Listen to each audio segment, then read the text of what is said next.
Saudara-saudari terkasih, apakah saudara sudah memulai hari ini dengan penuh sukacita dan punya niat untuk berbuat baik meskipun kecil? Semoga Tuhan memberkati niat baik saudara.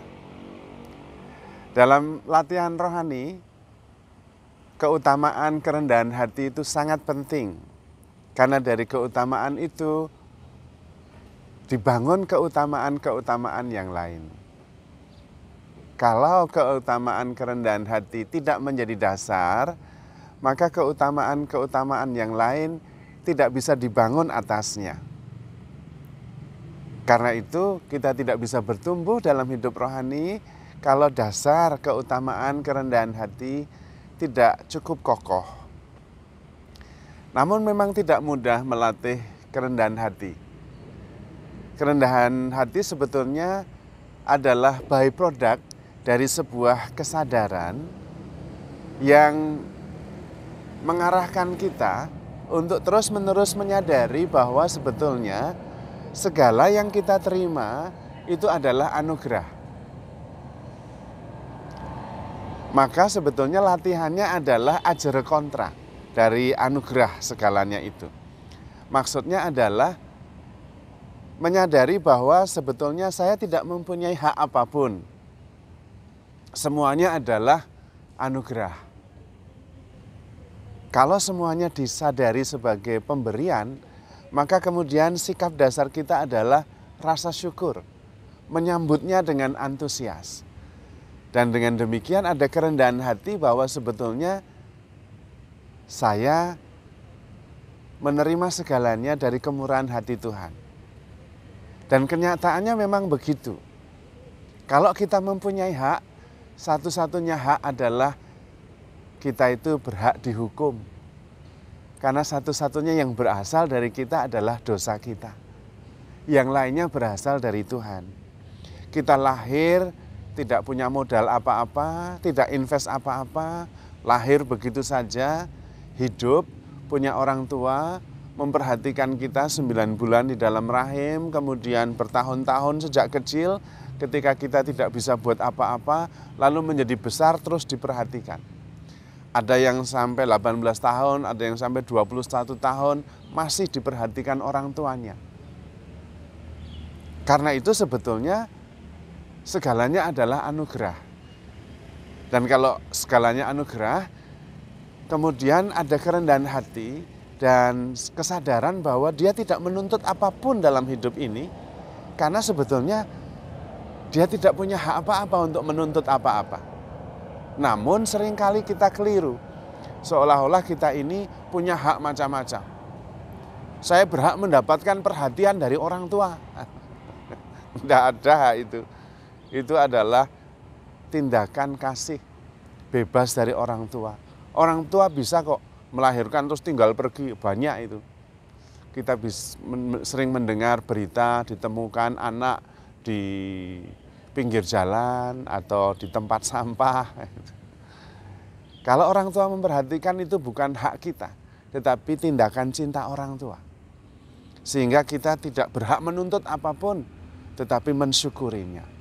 Sikap dasar rasa syukur justru muncul dari kerendahan hati karena segalanya kita terima sebagai kasih karunia.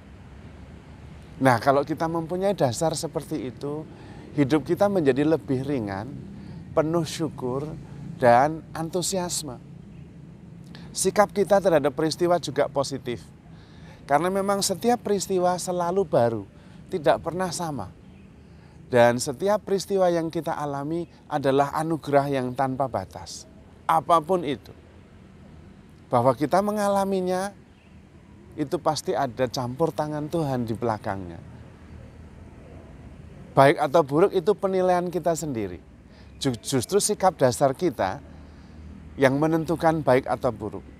Kalau sikap dasar kita adalah rasa syukur bahwa setiap peristiwa adalah anugerah, maka kemudian segalanya menjadi baik.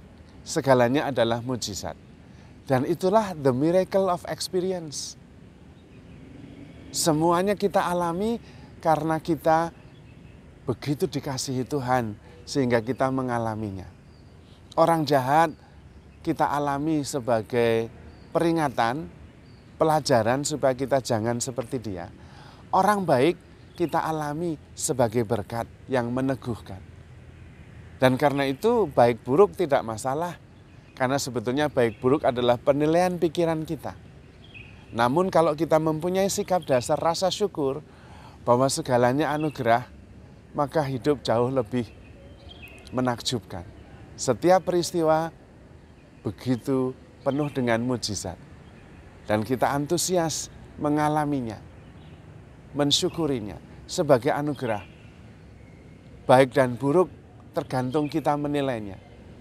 Namun baik dan buruk pun adalah anugerah yang membuat kita bertumbuh.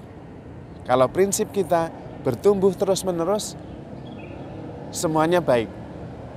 Bahkan yang tidak baik pun menguatkan kita untuk terus bertumbuh dan mengandalkan iman, bukan diri kita sendiri. Yang sering terjadi adalah ego kita begitu kuat sehingga kita merasa mempunyai hak untuk menuntut macam-macam. Saya berhak dihargai, saya berhak mendapatkan perhatian. Siapa bilang perhatian itu bukan hak yang kita rebut, tetapi anugerah karena kita mensyukuri banyak hal dan kemudian kita menerimanya. Apa yang kita terima juga adalah pancaran dari sikap kita kepada dunia. Maka sikap dasar dalam kesadaran kita membantu kita untuk bereaksi, juga untuk menerima kasih karunia dari Tuhan. Hati yang penuh syukur, hati yang sadar bahwa segalanya adalah anugerah yang merupakan wujud kasih Allah, membuat kita terus-menerus terbuka, antusias, dan bersyukur. Dan dengan demikian tidak ada peristiwa yang negatif. Segalanya adalah kasih karunia. Dan di dasar hati kita kemudian ada kerendahan hati yang terus-menerus bertumbuh. Sehingga mengalami setiap peristiwa sebagai kesegaran yang selalu baru, yang mengandung mujizat dan rencana Tuhan yang indah. Maka saudara-saudari terkasih, hidup saja adalah kasih karunia. Maka benar apa yang kita doakan dalam doa syukur agung, sungguh pantas dan benar, layak dan menyelamatkan. Bahwa kita selalu bersyukur dimanapun dan kapanpun juga. Dan itu benar. Karena sebetulnya adalah segala-galanya kasih karunia Allah. Jadi saudara-saudari terkasih, handle yourself with care. Selalu bersyukur. Because you are loved. Tuhan memberkati.